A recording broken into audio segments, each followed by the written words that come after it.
Okay, Here go we with go. it. Play it by ear. That's right.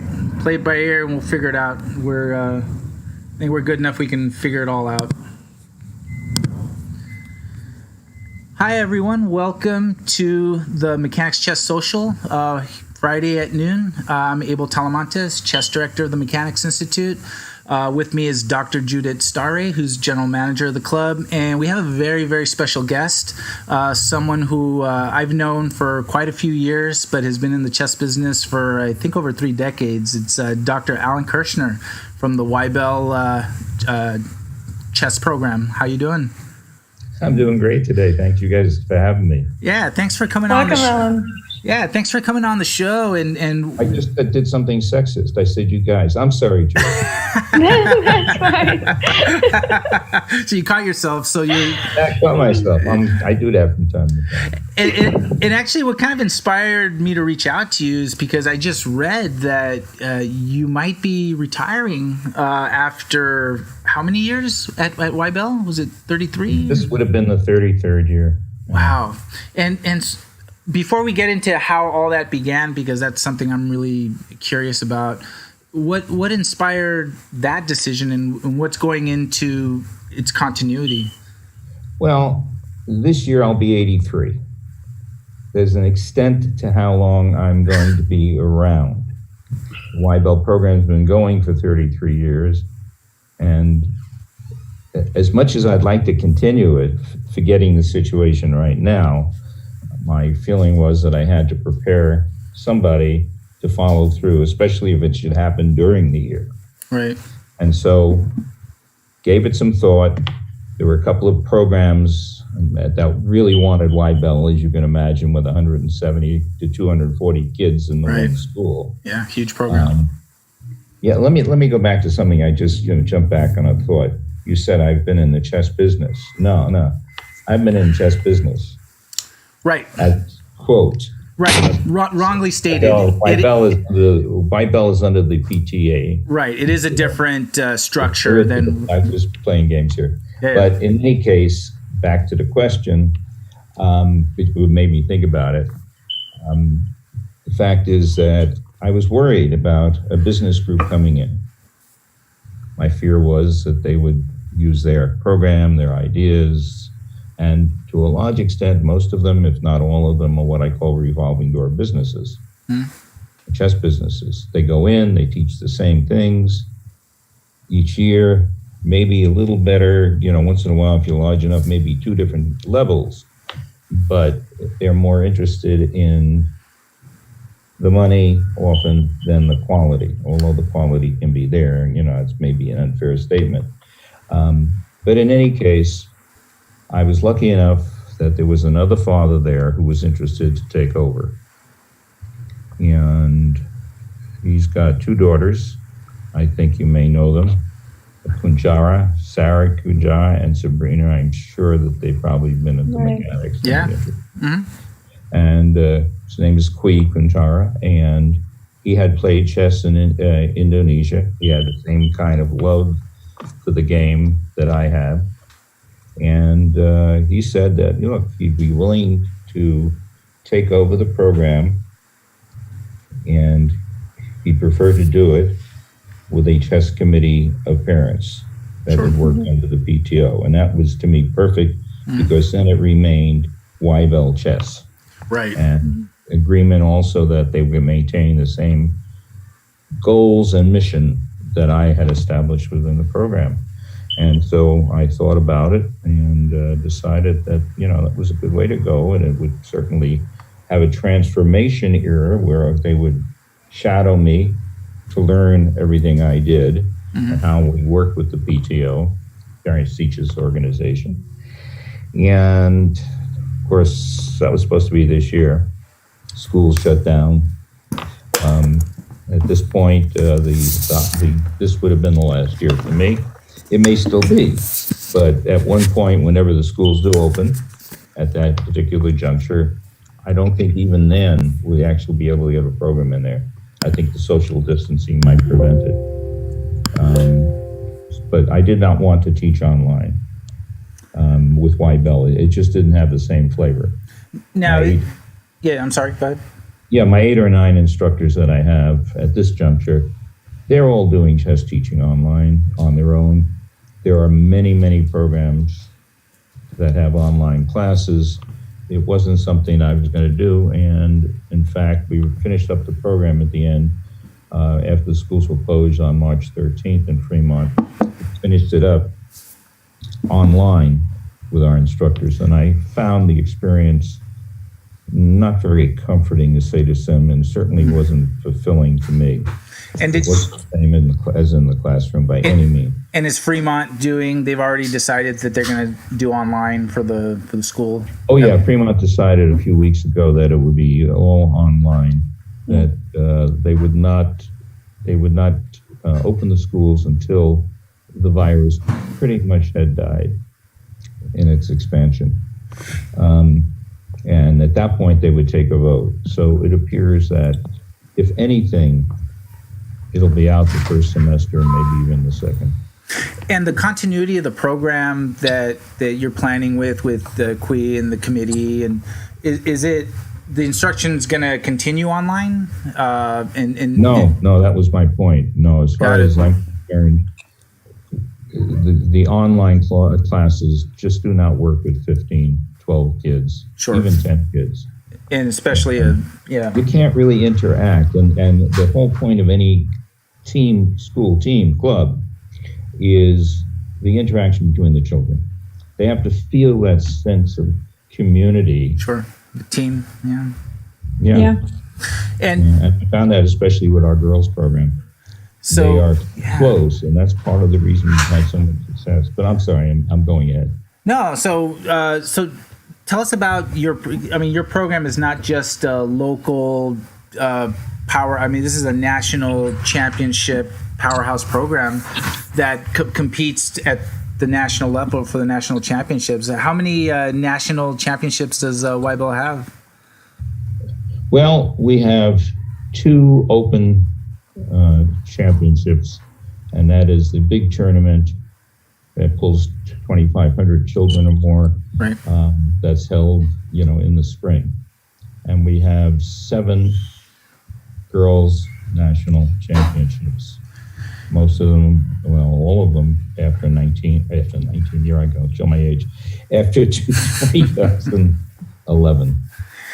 And just for the viewers, so they know, so the Open Championship these are the USCF Spring National Scholastic Championships, right? Yes, and then the girls is the all girls tournament that usually held it in Chicago, run by the KCF. I think the Kasparov Foundation, right? And the Renaissance Nights organization in Chicago in April, usually, right? And supported by some women's group out there. Yes. So, Alan, tell us about the part that I'm really curious about as much as the chess is. So you've been a college professor as well. It's like how long have you been doing that? You've been a professor of is it history and political science at Ohlone? At Ohlone, yes. Yeah. How many years? At Ohlone it was 41 years. Wow. Yeah, 41, 42 when I retired. And I taught at a university previous in Florida, University of West Florida, actually. And before that, I taught in junior high school and high school. So education for 50 years in the class. And in what year did it happen? Because, running a program like YBEL, that's in itself a full-time job, but you also had your full-time job. At what point what year was it that it came together where you were doing both and you started doing both? Well, 1987, beginning of the fall, on the chess. Right. Okay. I have always been a volunteer. I've always liked working with organizations. I got it from my mom. Of course, she always became president of the organizations because she always brought the food. Since I didn't do that, I didn't always... you didn't get to the top. Yeah. And as the audience obviously does not, I competed in powerlifting. Yeah, you're in amazing shape. And again, I started a powerlifting club team. We got kicked out of a gym because we were making too much noise. And they wanted to turn it into a business person's gym. And so we put it up in my garage. And one of the people called it the Mission Muscle Factory. And then there were tournaments going on, but we were concerned with the steroids, the drugs that were being used. Performance enhancing. So we brought in and created in California the American Drug-Free Powerlifting Association, where we use two types of drug testing. We use the polygraph, and we use the urine test, which were really expensive in those days. So we used mostly polygraph. So that's the equivalent of today's anti-cheating in chess. It's the equivalent of today's anti-cheating in chess. Yeah, within limitations. You're just not taking urine. And I wish it was that simple. If it were only that easy. I'm sorry, Judith? I wish it was that simple, that a simple urine test would detect for chess cheating. Well, I mean, there was one proposal at a time for the Cal Chess Board to buy a metal detector and put it between people's legs and check out, but they hadn't have the. Yeah. But in any case, I started running with a friend of mine, powerlifting championships, and even did the nationals in 1986. By 1991,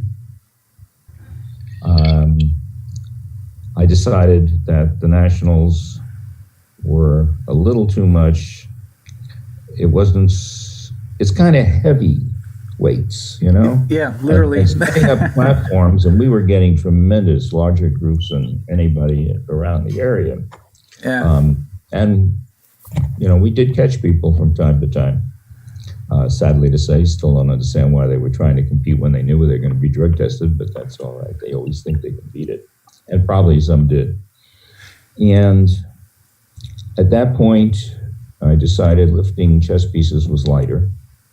I had established in 1987 the Y belt chess because of my children. We'll talk about that later. And I started running chess tournaments as well. So from 87 to 90, it's almost like you did three different things that occupied your time, the powerlifting. Well, I wasn't running chess tournaments, but you're absolutely right. I was running chess and powerlifting, and the boys came down to the powerlifting. In fact, as long as you mentioned it, okay, I brought a picture of our first chess team. Oh, fantastic. Put it up. Yeah, I know that picture. Yeah. You've seen it on the site, I suspect. Yes. Right? Yep. Well, I don't know. You can't see it here. Maybe you can see it back here. Okay, look. Here. It's a powerlifting shirt. We didn't have any chess shirts. They're still being made. Yeah. And, you know, my oldest son,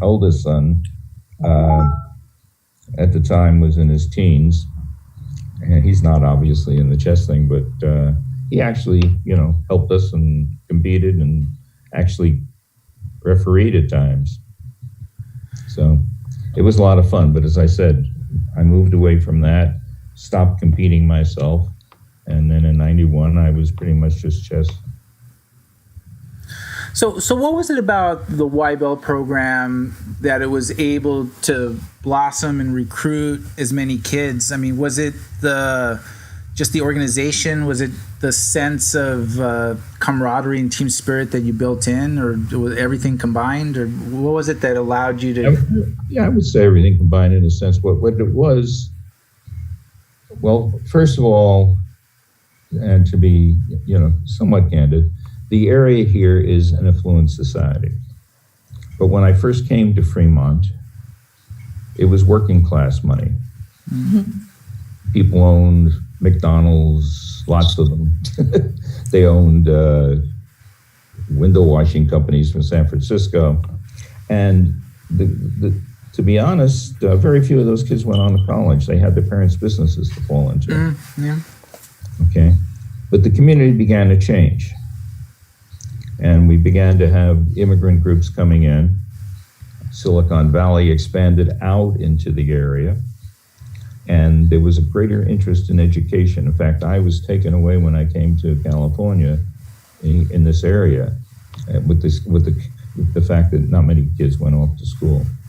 And, you know, the explosion came because we had people who knew that chess was good for learning. They weren't interested in becoming chess players or, you know, pros. Yeah, they were not going to be champions. And the other group previously were more interested in Little League, right, soccer. I mean, it continued with the groups that came in, but not on that level. Chess became, in many ways, more important to them. So we expanded in that level from a group here.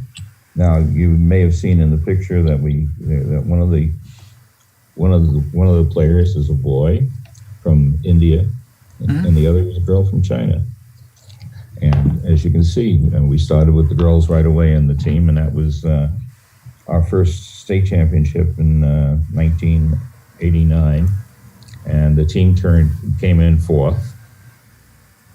And being fourth, we were cheered. We did so well, you know, and it's not like first place, but we felt great. Went back, started a club, and the school was excited. They even built a trophy case for our trophies. Now, they don't want them. They because they have so many. Get them out of here. Yeah, that's what you strive for, to get where it's like, we got too many of them. And actually, we have. Go ahead, Judy.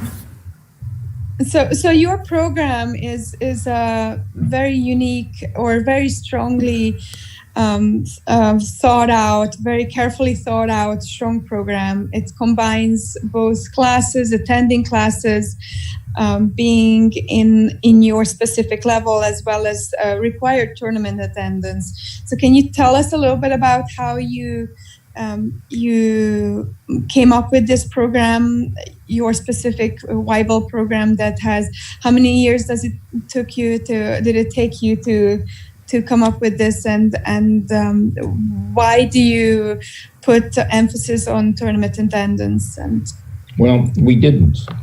Okay. In fact, we still don't necessarily. We've got a team and a club.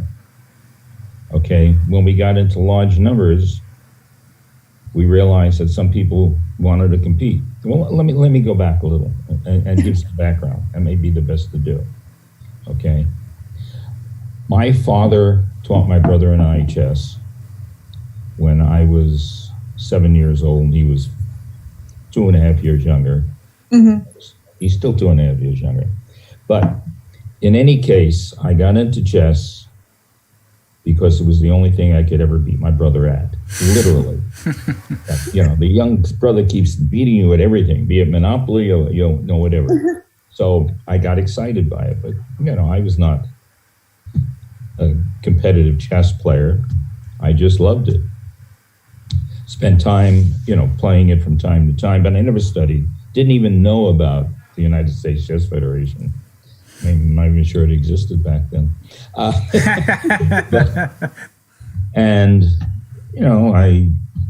ran a gym in New York City while I was in college making money, slept in the gym and to go to college.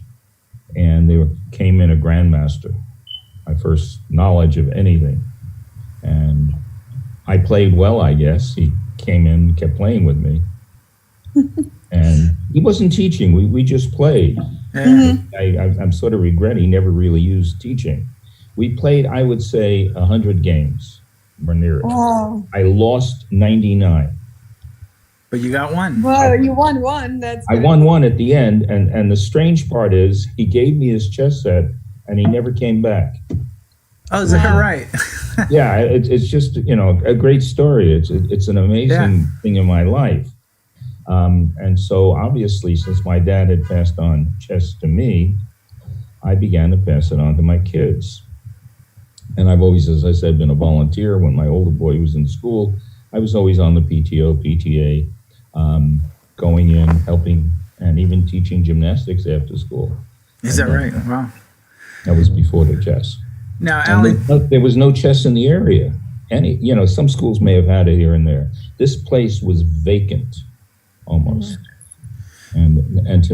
And when the boys started, I have two sons that play chess. My older son played it, but as I said, it was no tournaments. There was nothing that I knew of, and he actually played in what they at that point called, the older son, MGM, Mentally Gifted Minors Program. It's now GATE. Oh, yeah. They changed the name. And supposedly we changed the system, but they didn't. And then when the younger boys started playing, we were in a gymnastic class put on by the city of Fremont, and there were two other people there from Mission San Jose High School, elementary school. Uh-huh. And we were there, and then one of the mothers said, hey, there's going to be a little chess tournament at the library. And so, we went with three families. And all of a sudden, my middle son, he did very well. And he just fell in love with the game, which I had a feeling he would. Yeah. Mm-hmm. And the guy who ran the tournament, Ray Orwig, was running the Scholastic program in California, in Northern California. Right. Yeah. There were no tournaments here. These were not rated tournaments. Okay, they were at the libraries because his wife was a children's librarian in Fremont, and the Alameda County Library and the Haywood Library had little chess tournaments, not rated, but he was running rated tournaments in San Rafael. Right. And so I decided we'll take him to a couple of tournaments. And we went up to San Rafael, and he was doing well. Yeah, right away in 87. I played in them in like 1986, 85, around there. Well, you were even before we got started. Oh, wow. Barely. Well, you look pretty good. I didn't realize you were that interested. Yeah. Pushing 50. But see, how can I compare to you? I mean, you still look like a power lifter of 30 years old. Well, I don't know. I guess, what can I say? So everybody looks like kids to me. Hey, Alan, you mentioned about how you love working with organizations, and you talk about all your volunteerism and joining organizations. But it's been our experience that just chess organizations, at least in Northern California, sometimes can be quite divisive in terms of, especially with regards to scholastic chess. What's been the evolution of that from when you started? Has the subject of scholastic chess always been kind of like a hot topic with people, or there was no scholastic problem? There was no scholastic chess. Okay, to speak of. Ray Orwig was scholastic chess. Period. He ran the states. There was no voting on it. There was a NorCal organization that later changed its chess early in the 80s and they changed its name to Cal Chess. Okay. Jim Eade. Yeah. Right. Learned, asked me to join the Cal Chess board because I was running tournaments as a scholastic representative, because Ray didn't want to be on the chessboard. I mean, there were, little problems, but we used to joke, without going into a lot of history, so we don't have a lot of time, that in Southern California, nobody talks, nobody agrees with anybody. They all had their little, blocks, the little bubbles. They didn't work together. Their state championship with all the people down there pulled maybe 100 kids, 200 kids, because they were fighting. They all had their own groups. Right. There was nothing here. There was no chess, as I pointed out in an earlier, statement. They weren't interested, the kids or families, very much. But there were adult tournaments. And then, as I said, Ray had the tournaments, had to travel there. So we've changed in this area. We've matched Southern California and perhaps worse. Why? Because by 1990s, chess exploded. The only person that had a chess program was Elizabeth Shaughnessy and Berkeley Chess. And I had no idea. It took me 3-4 years to even learn about it. It so happened that there was a guy that I met from Roos Elementary in Hayward, and he had a little program there. And we used to go over there and play with them. And then he invited a third group, this Berkeley chess group. Oh, really? I mean, it was a program. It wasn't just a school like us. Yeah. And, they came in, strong shirts, everything. Right. Organized. And all of a sudden, Elizabeth Shaughnessy says, "Where did you guys come from?" Because we beat them. Yeah. We beat the other team. And so, okay. She had started it, I think, in about 87. And it was, it was a great, expansive and large program. And of course, it's massive now still. And from there, everything was fine. And all of a sudden, there became that conflict among different programs that began to open because they saw money being made. Right. There was not, as I repeat, anybody on the Cal Chess board had anything to do with scholastics. In its inception, it right? was an adult organization. And once the money got in to chess, the competition between the businesses and then with the other groups with egos like mine, we began to see, conflict occur. Sure. And, and then, they saw this, then they got into the issue of we're going to distribute the tournaments. Those tournaments were set by people and they would be done by people. Ray did the tournament. Right. I worked the tournament when I took it over from Ray because he didn't want to do it anymore. With the president of Cal Chess at the time, after Jim Meade, and that was Tom Dorsch. Yeah. He had been there before, and he actually paid for the first state championship that I ran, and that was it. It was done that way. The person who ran it kept it going. You never got. I'm sorry. You never got involved in the at the USCF level with any. Yeah, I did. I did a little. I was on a scholastic board for a while. Okay. And not very long. They kicked me off because I was too controversial. You're opinionated. Not me. So, what are you? Anyway, yeah, go ahead, Jude. So you mentioned Tom Dorsch. He recently passed away. So can you tell us a little bit about those years where you organized the state championship with him, or what were those years like, and how is it different now? And what are those few things that you would think that would be good to bring back to this year's from those? I don't think you can bring him back. Nothing. Okay. So there's no good tips we can learn from the past. I mean, it's hard to say that there were things to learn. I mean, there were things to learn that we learned.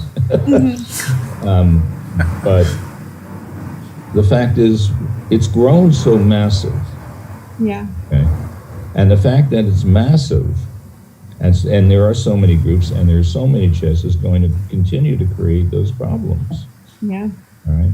And people, as I said, in those days, there was no conflict on it. Okay, we're running a tournament. Great. Somebody's running a tournament. Now, I want it. Okay, and I'm not sure how you're going to change that. The hard part is, of course, getting people who are efficient enough to organize tournaments. But the chess expansion is one of the things, or what the Cal Chess Board did is one of the things that I think could be changed.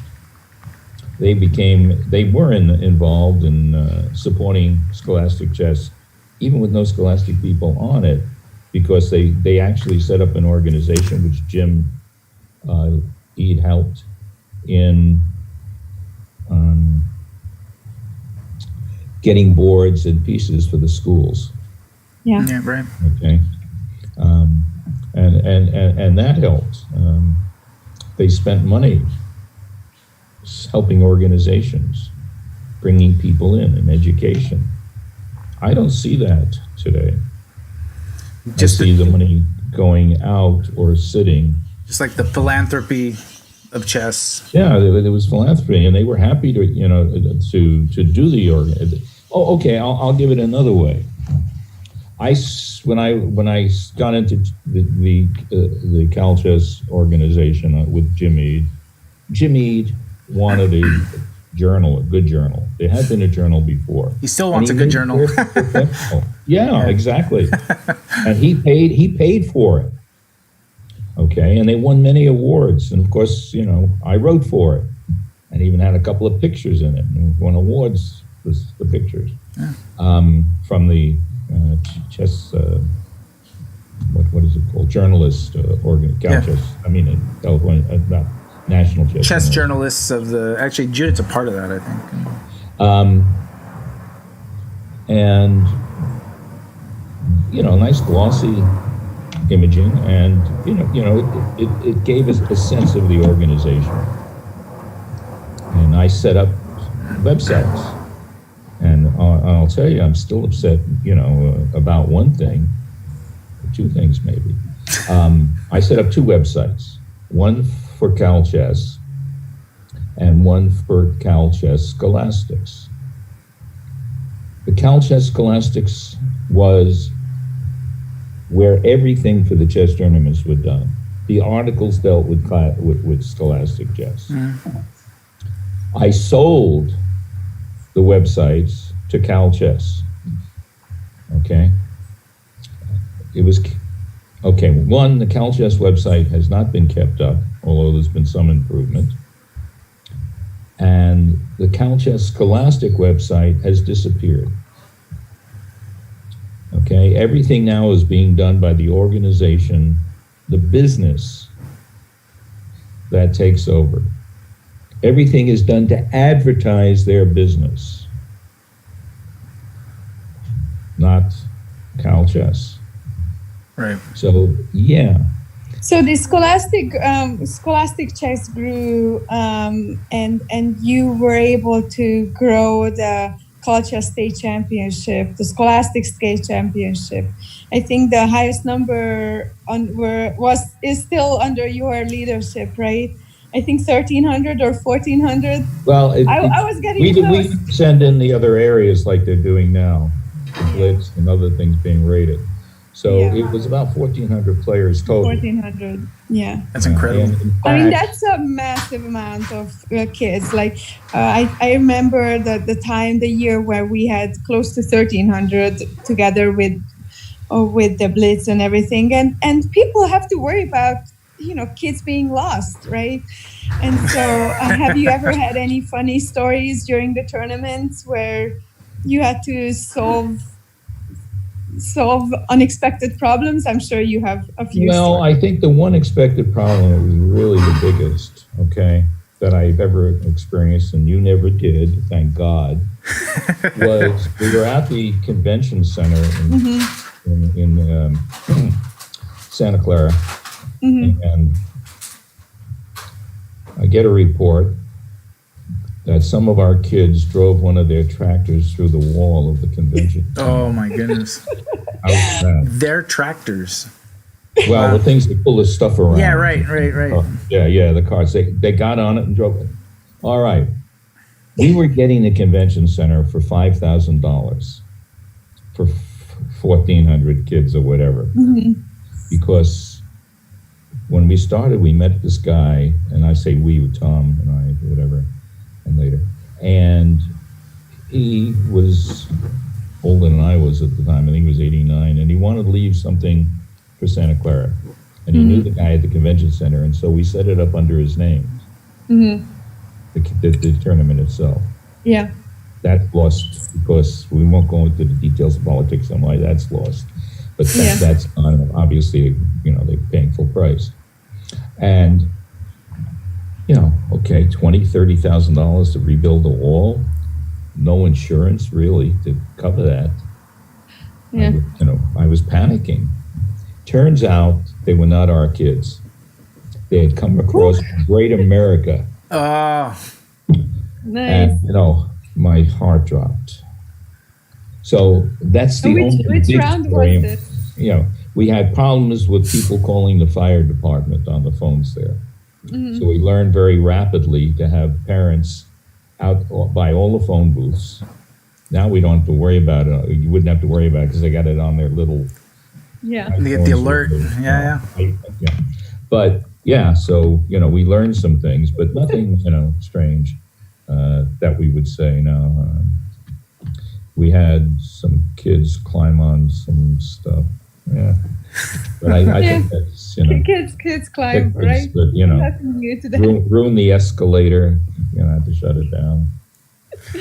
Yeah, you had we got our own stories. Yeah, but these are all fun few days, and I had some more. I have better stories. I mean, when I took kids to nationals, the first time, that's a big trip for anyone who's listening to us. I mean, that's a big trip for a California team because you not only have to train and organize and everything, but you have to buy the tickets, which is usually in the East Coast, and stay at a hotel. So that's a huge commitment, not only from the parents, but from the coaches as well.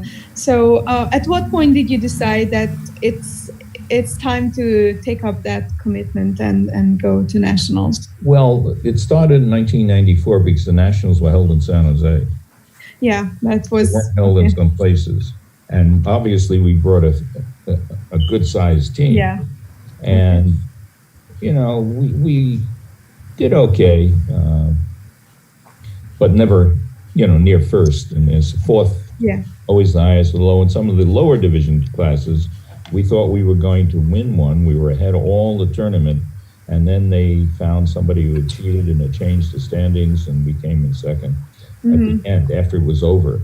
That drove me nuts. But that was, and nobody in this area had, done much nationals. Ray had taken teams there, but it was it wasn't to the Open. Right. The unders. Yeah. So and as I said, it was a different world. And at that point, they wanted me to take. The parents wanted a group to go to the next nationals in 1995. And so, we gathered the group, not a lot of kids, I mean, about 12 kids. And we went into the Open and took a fourth nice. In Little Rock. And so it just shows that USCF should think about branching out the nationals, because if they would find other locations other than Nashville, it would bring in new blood, right? New groups to Scholastic. Well, I think you said it directly, but then it's making money. Yeah. And they're making a lot of money from it that they didn't before. Okay, the first nationals I went to was 1989. My middle son won the state championship in the K3, first grade, and I said, okay, I heard about the nationals.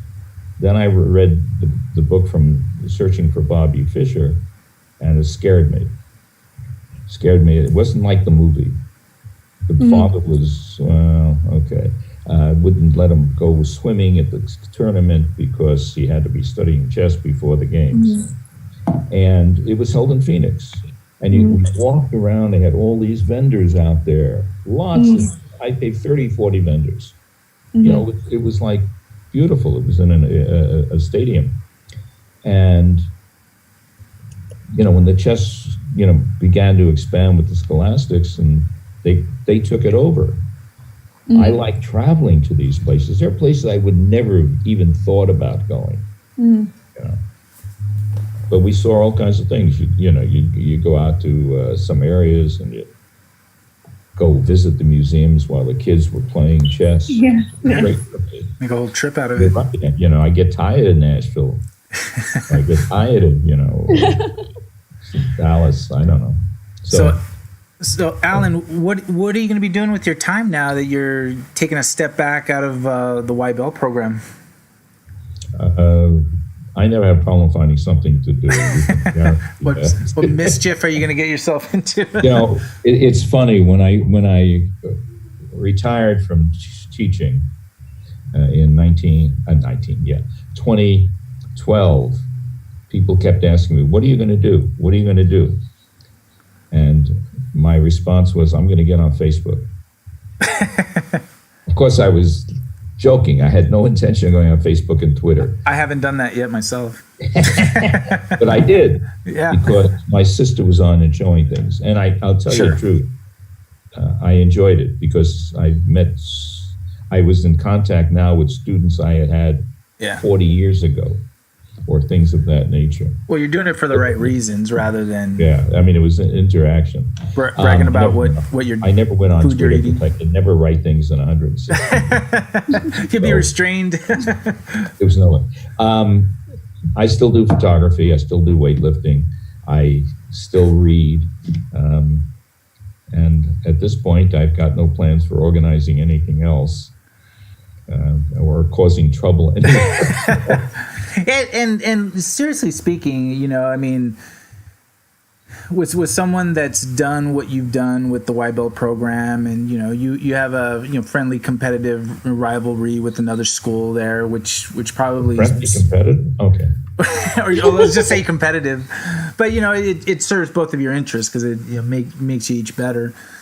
Is there a part of you that sort of is looking forward to taking a step back from that part of it, where you can let someone else sort of take that competitive fire for YBL, and you can sort of sit back and enjoy it more, or is that competition, that love, that drive always going to be a part of how you see the YBL program? Let's put it this way. I have regretted almost every day that I retired from teaching. I'm already missing the kids from chess. If I don't have kids to hassle, I don't know what I'm going to do. So I'll probably have to take it out on my grandchildren. And teach them chess. And teach them chess. I mean, we don't know, to a large extent, what the future is going to be like. I mean, it's a strange world we're living in right now, obviously. Yeah, definitely. It's a unique world. I, as a historian, I didn't appreciate, the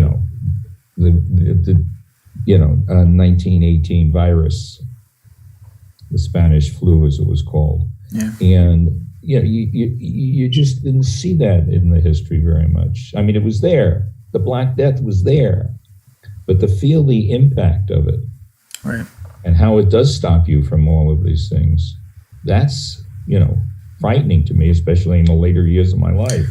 Yeah. So, the answer is, am I going to miss the competitiveness? Am I going to miss the teamwork? Yeah, but we didn't really become that competitive, to be honest, until that neighbor that we competed with won the nationals the first time. Right. At that point, I said, if they can do it, we can do it. And we went in the first the next year, and we won it, which I still don't believe, to be honest, the K3. And by the way, just to be proud of of course, they don't count five people. They count four for the nationals. The scores, yeah. We had only one guy and four girls that won that nationals. Wow. Yeah. Wow, that's super impressive. It was my belt. And, we're still proud of that. And, the change came. That competitive team that you're talking about, Mission San Jose Elementary School, and we were competing all the time. And even, when we never knew who was going to win. And often we drew. And one time we drew the coach of that team said, "We don't know who's going to get the first place trophy. Why don't we arm wrestle for it?" So there's a question that I got from actually Adisa Baijanko.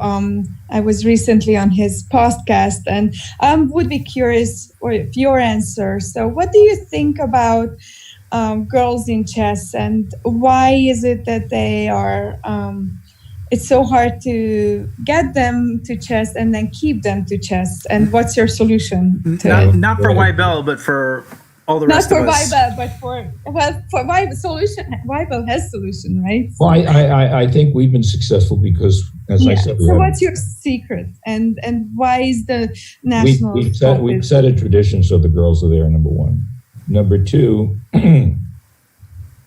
I guess you'd call me a feminist.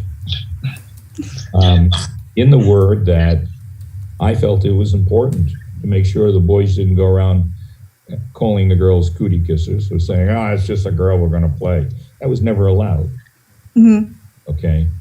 And I even emphasized the fact because, it happened that some of our best players, the highest rated players, were girls over the years. Mm-hmm.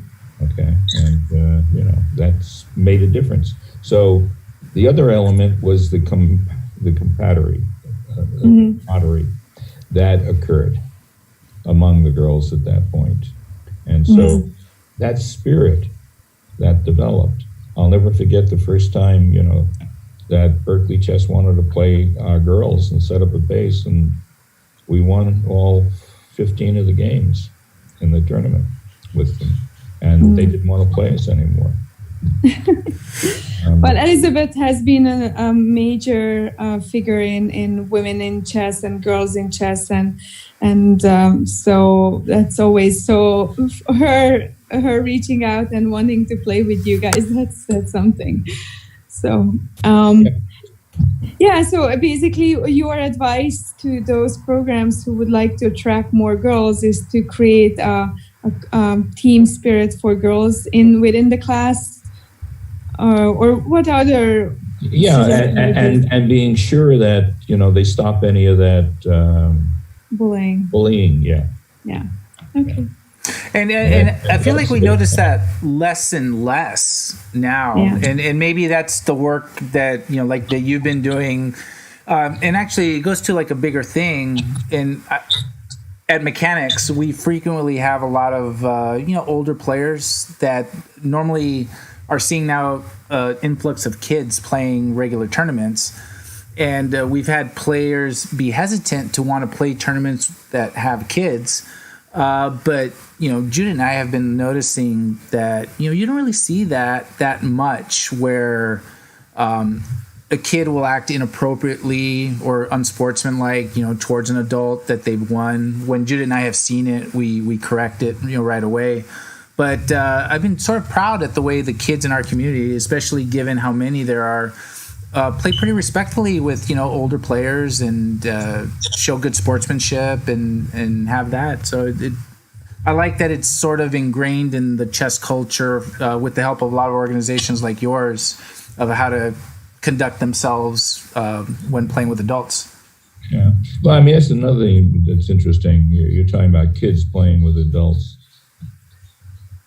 Today, most of the lower divisions are all kids. Right. It's expanded so much that you have an amazing number of kids in the tournaments. Right. Adult tournaments, open tournaments, if you will. You didn't have that. Yeah, and now they're like 65-70% of the open section, which is phenomenal.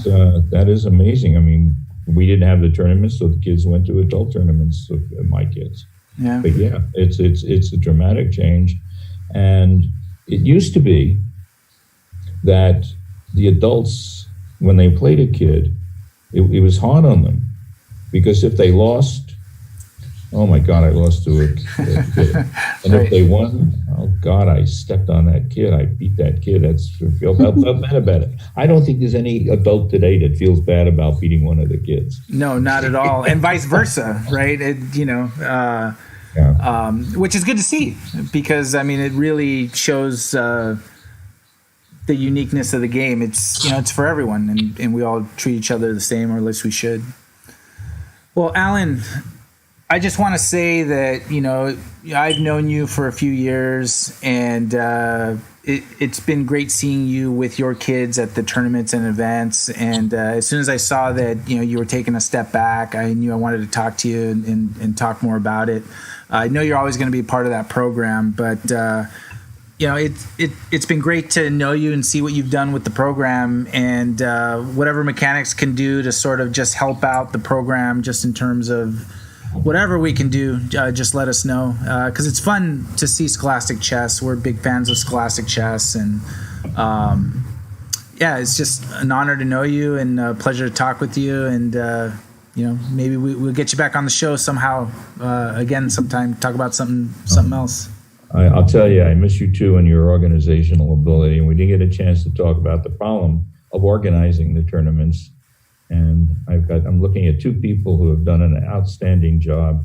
And so it's great to talk to you again. Thank you. And that means a lot to us, coming from you.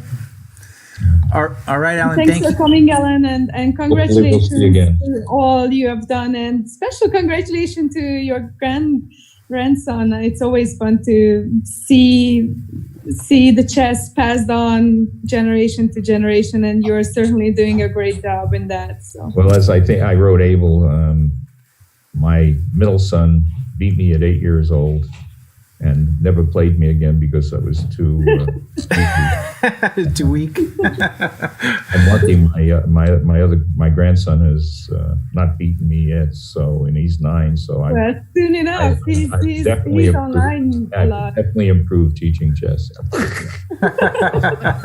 I'll talk to you guys some other time. All right. Have a great weekend, Alan. Thank you so much for coming. Dr. Alan Kirshner from the YBEL Chess Program, and a legend with us. And for Dr. Judith Starry, I'm Abel Talamantes. Thank you all for joining us, and we will see you all again very soon. Thank you. And don't forget to play tonight in the free Bliss tournament. And tomorrow evening we have a USCF online rated tournament for anyone who wants to join on chess.com. We're going to do that. The shameless plug at the end. We have the second day of the Tuesday night marathon online this month. So anyone interested, please check out our website, chessclub.org, and sign up for the tournaments. So you talk about the organizational ability. There it is right there. Well, we can't leave without. Well, you need to be able to promote. No, yes. Absolutely. When we first started with the Cal Chess State Championships, we sent flyers to every library in the area. Yeah, that's what it takes. You got to do what it takes. Not been done before, so yeah. All right, thank you, Alan. Thanks for joining us. Thank you so much. We'll see you soon, hopefully. Okay.